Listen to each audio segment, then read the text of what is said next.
2 April को British high commission to Pakistan का एक वीडियो पैगाम सोशल मीडिया पर अपलोड हुआ, जिसको चंद ही मिनटों में हज़ारों लोगों ने देखा। इस वीडियो पैगाम में British high commission to Pakistan ने ये ऐलान किया कि बरतानिया ने 9 अप्रैल से पाकिस्तान को रेड लिस्ट में शामिल कर लिया है, जिसका मतलब यह है कि 9 अप्रैल के बाद जो भी पाकिस्तान से बरतानिया ट्रैवल करेंगे उनको 10 दिन के लिए होटल में करंटीन करना पड़ेगी और करंटीन के जो खर्चात हैं वो उन्हें खुद अदा करने पड़ेंगे, जो कि 1750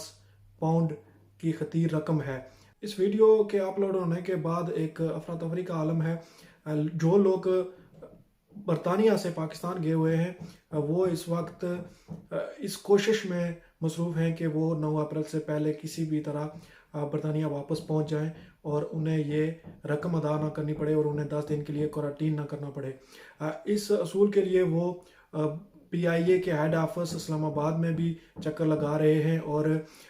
मुख्तलिफ एजेंटों जो ट्रैवल एजेंट्स हैं उनके साथ भी रब्ते कर रहे हैं कि उन्हें किसी तरह भी बरतानिया के टिकट मिल जाए और वो 9 अप्रैल से पहले बरतानिया पहुंच जाएं।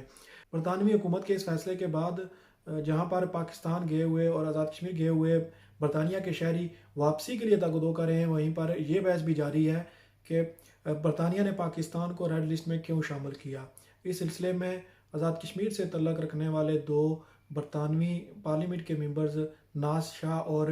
राजा यसीन ने हुकूमत को खतूत भी लिखे हैं और अपने तहफ़्ज़ात का इज़हार किया है और बरतानिया से गए हुए आज़ाद कश्मीर और पाकिस्तान में अपने शहरियों की मुश्किलात से मुतल्लक भी आगाह किया है। यहाँ ये बहस भी जारी है कि बरतानिया से इतनी बड़ी तादाद में लोगों ने इस पेंडेमिक में क्यों सफ़र किया। बाज़ लोग तो मजबूरी के तहत गए, लेकिन बाज़ लोग सिर्फ छुट्टियां बनाने के लिए गए, जिन्होंने वहाँ पर भी लोगों के लिए मुश्किलात पैदा की और अब ख़ुद भी मुश्किल से दो चार है। बरतानिया ने सिर्फ पाकिस्तान को ही नहीं बल्कि दुनिया के दीगर कई ममालिक को भी रेड लिस्ट में शामिल कर रखा है। वो इसलिए कि बरतानिया का जो वैक्सीनेशन अमल है वो मुतासर ना हो और जो मामलात ज़िंदगी हैं उनको दोबारा बहाल किया जा सके और मैशियत का जो पहिया है वो उसको दोबारा चलाया जा सके। ये फ़ैसला करने में बरतानवी हुकूमत बाख्तियार है।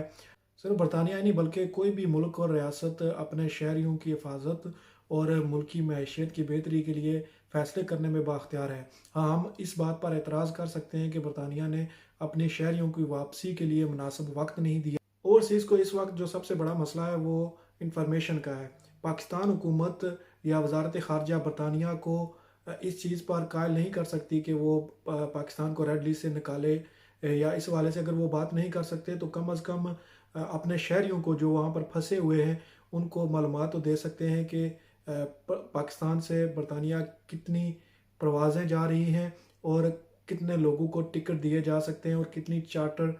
फ़्लाइट चलाई जाएंगी। ट्रैवलिंग एजेंट के मुताबिक पाकिस्तान से बरतानिया के लिए चार्टर फ़्लाइटें चलाई जाएंगी, जिसके लिए वो एडवांस में बुकिंग करवा रहे हैं, लोगों से एडवांस में पैसे ले रहे हैं, लेकिन कोई भी ये बताने के लिए तैयार नहीं है कि कब और किस टाइम कौन सी फ़्लाइट जा रही है। हुकूमत पाकिस्तान में ओवरसीज़ मिनिस्ट्री और ओवरसीज़ कोऑर्डिनेटर मौजूद हैं। इसी तरह आज़ाद कश्मीर हुकूमत में भी ओवरसीज़ मिनिस्ट्री और ओवरसीज़ कोऑर्डिनेटर मौजूद हैं। इस मुश्किल वक्त में ओवरसीज़ की अगर ये कुछ और मदद नहीं कर सकते तो कम अज़ कम इनको ये मालूमात ज़रूर दें कि 9 अप्रैल से कबल कितनी फ़्लाइटें पाकिस्तान से बरतानिया आ रही हैं और कितनी चार्टर फ़्लाइटें चलाई जा रही हैं, कितने टिकट्स अवेलेबल हैं। अगर ये सिर्फ इंफॉर्मेशन भी फराहम नहीं कर सकते तो बताया जाए कि इनका काम क्या है।